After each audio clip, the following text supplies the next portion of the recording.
In his 16 years as a salesman for Unitex Products Incorporated, Ray Markey has traveled almost 500,000 miles over every kind of road. But he has never been on this road before. And though it seems no different from the others, it is different. What makes it different began 7 years ago.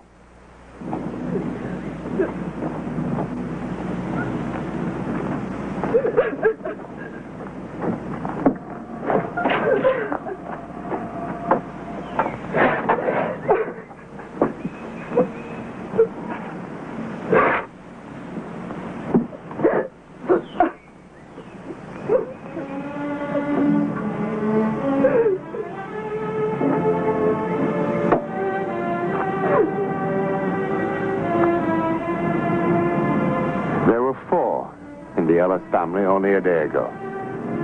Yesterday, their son and brother was killed. Today, he was buried. He was 12. His name was Paul. Now, some say that there is no return from the grave. That death is absolute, final. And yet, there are so many authenticated reports of how that seemingly impenetrable barrier has been pierced. That barrier between this world and the next, even if only for a moment.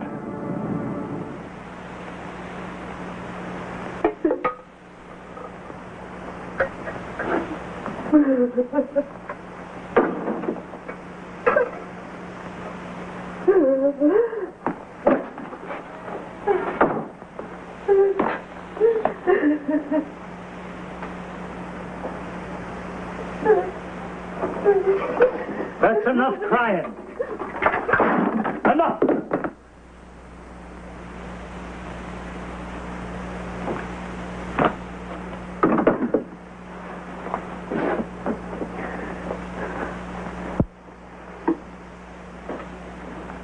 Sally, I never hit you before because I never believed in striking a girl. No. You stay out of this. You don't hurt her now. There's been enough hurt.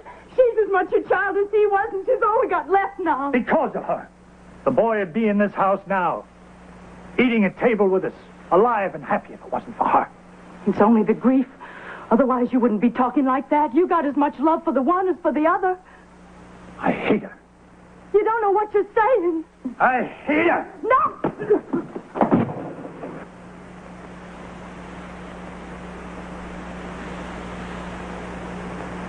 It's the first time you ever laid hand to me. I want you to do nothing more now. You just take time to get a hold of yourself. You ain't alone in your feelings, you know. That's what I'm feeling, too. He was my son, too. And he was her brother. And if your eyes wasn't shut with pain, you'd see what it is she's going through without your touching her. You got no call to hit her and rail at her and make her feel meaner than she does. You ought to soothe her now and give her some of your strength. That's what you ought to do. You got no cause to be so unjust. I wish he was dead, too. Then there'd be justice.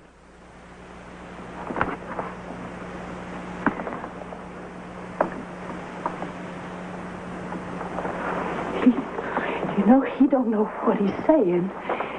He's just not himself now. Sally. Sally.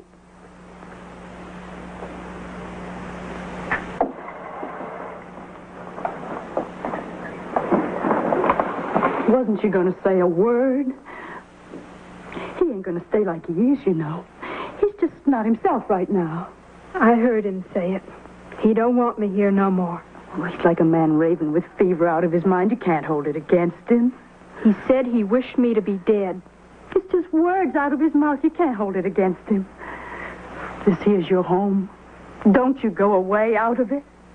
I ain't wanting to go away. But I ain't going to stay either, though he knows it wasn't my fault Paul's gone. I know it. Ain't that enough? No, it ain't. You know it ain't.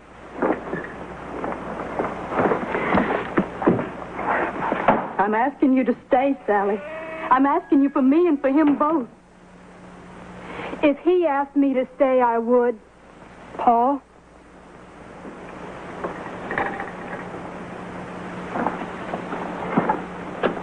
I searched into my conscience, and Paul ain't dead on account of me. Pa, don't send me away into nothing. You just gotta say one word, Pa. I'll stay out of your sight, and I'll speak low so you won't ever hear my voice. And afterwards, no matter how it hurts, I'll tell you it over, every second at a time, till you understand and know just exactly what happened and the way it happened.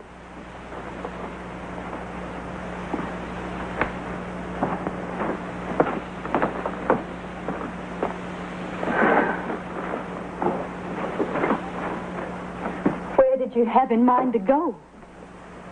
I'm going to take the bus somewhere. Where will you be? Will you write me? It'll be like I was dead, just like he wants. Supposing I want to reach you. You put an ad in the newspaper letting me know. I'll call if you need me. Will you look to see it? I'll look. Every day. I got to go now, otherwise I'll miss the bus.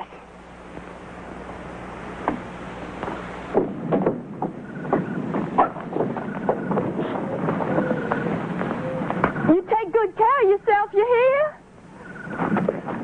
You watch yourself.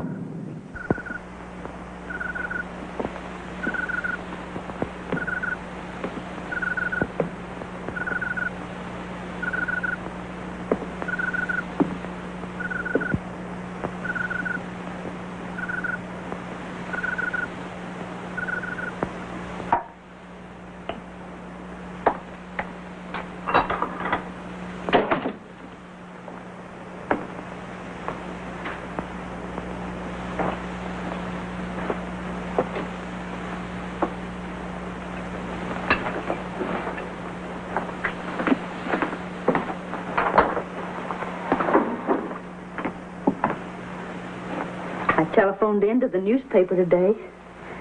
I told them to put it in that we want Sally to come home.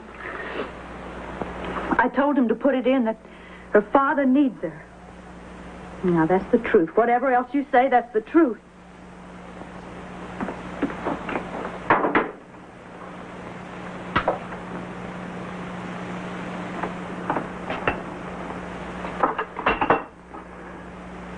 All right. If that's what you want.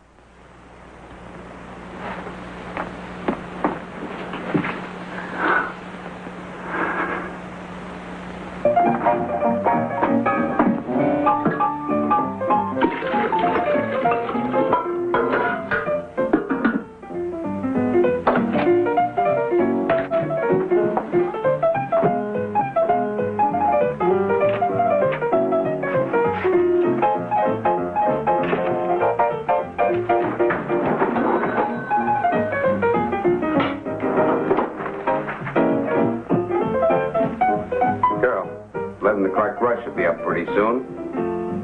We've got no time to be reading the paper.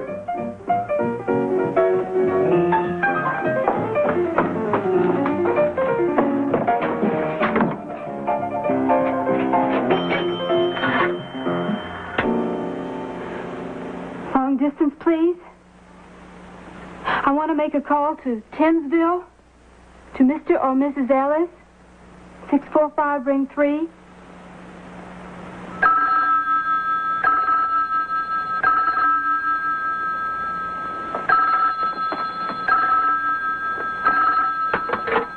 Hello? Sally? Mama? Are you all right? Where are you? Mama, did Papa put that ad in too, or was it just you?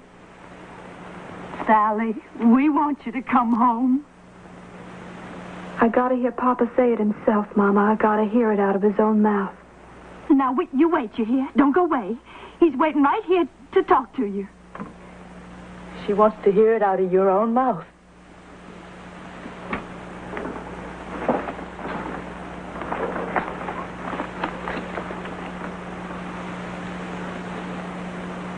Sally? Papa?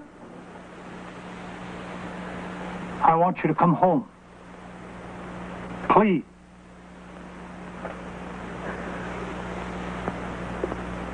I'm coming home now, Papa.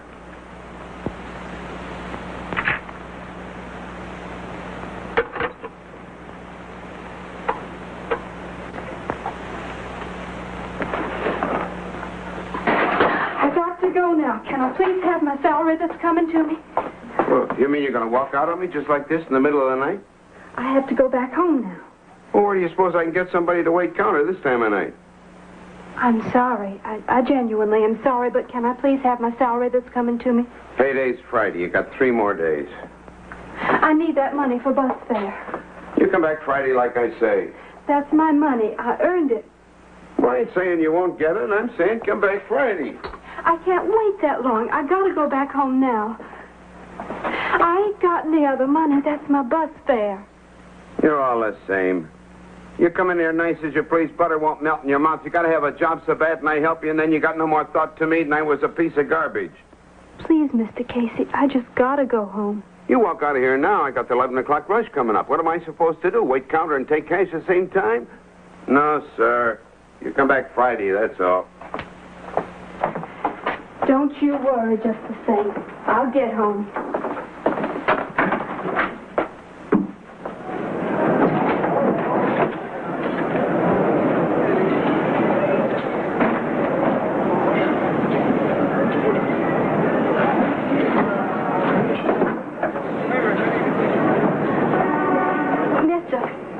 Mister, are you going back towards Tensville?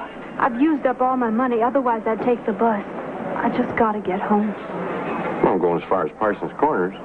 That'd take you right close to my house. You just drop me off the side of the road, and I can throw a stone from the road to my house. Well, all right. Get in.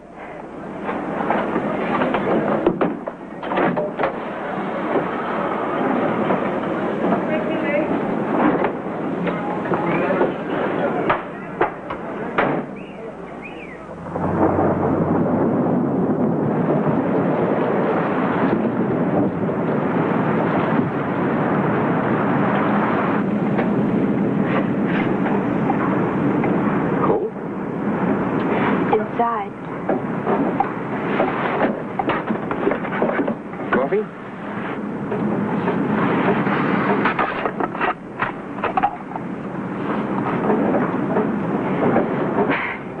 You know, you're just sitting here and it's like this was the only place alive in the whole world. Nothing outside but the black night passing you by. Kind of like those headlamps was making a tunnel in the night for us to go through. Going home. I never thought to be going home again, to tell the truth. What day is it? Tuesday. 5 days ago, then. No more than that. Seems longer. Every day, creeping along like a sick animal, moving, but not the way they ought. Last Friday, I got up in the morning and the sun was real clear. You know how the light is sometimes kind of like you can hardly see through it? Not last Friday. Last Friday, you could see through the morning clear to the mountains. I got up out of bed and I said to my mama, Mama, I'm going down to the lake. My little brother Paul said he wanted to come too. I didn't really want to take him with me. I wanted to be by myself. I wanted to be selfish with my own thoughts. My mama said, you take your brother along or you don't go. He stuck his tongue out at me. And I hated him. I walked out of the house without looking behind me to even see was he there. We passed by the field where my father was working. My father called out to me, you look after your brother, you hear? The minute we got out of sight, I run off. Paul came behind me, running as fast as he could, but I always could run faster than him. I hid behind a rock, never said a word when he went by calling my name. Afterwards, I went down by the edge of the lake to sit there by myself.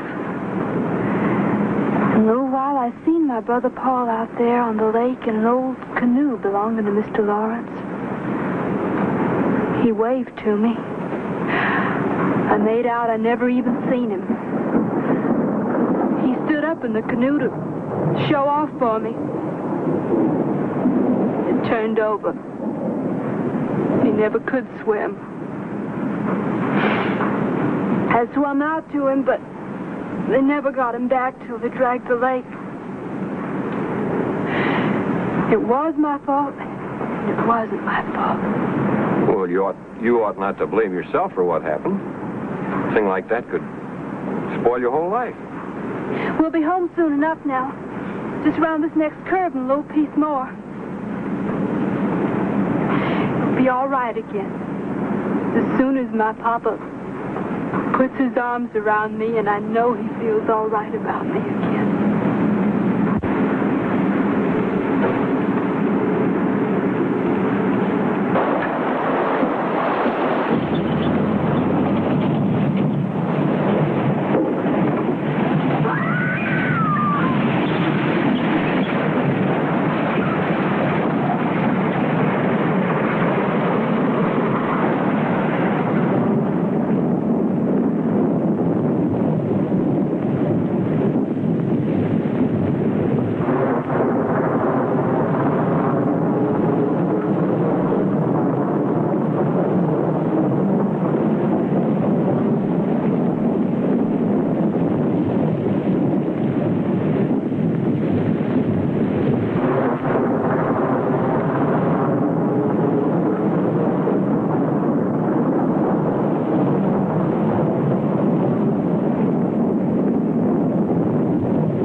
Around the curve.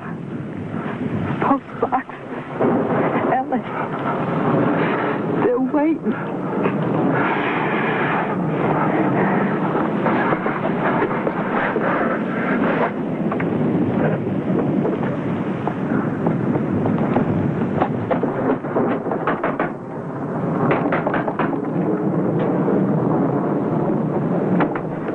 Mister, I don't want to scare you now, sir, but there's a girl out in my car. I picked her up along the road.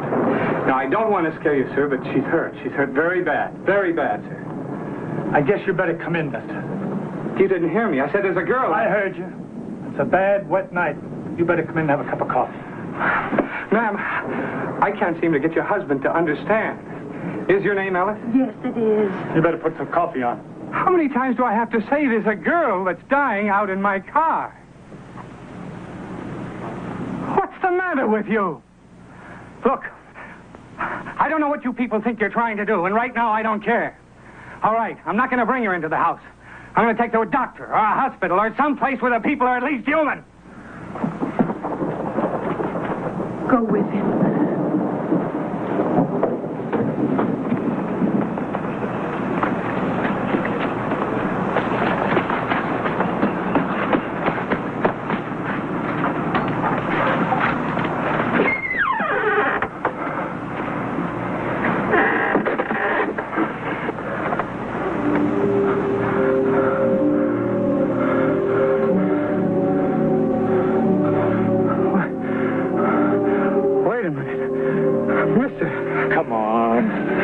Back to the house.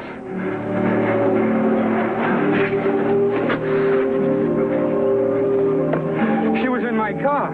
Come on. Come on.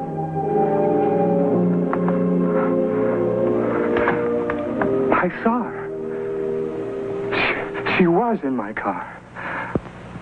I picked her up along the road. I carried her. Here.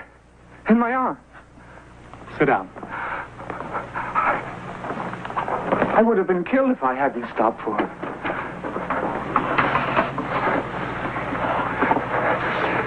She was in my car. 7 years ago, our daughter was coming home. There was an accident. The man who was driving the truck that she was in was killed instantly.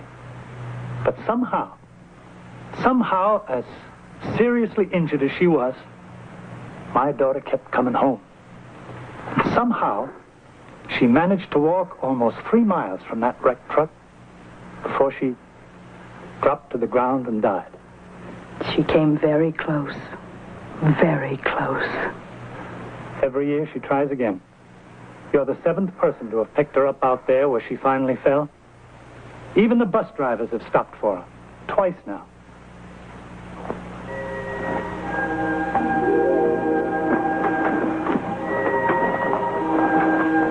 It was kind of you. So many of them just pass her by.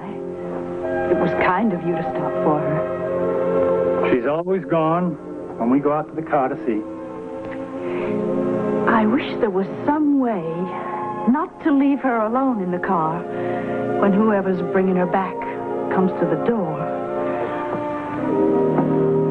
I wish next time they'd bring her all the way home. If you see Sally,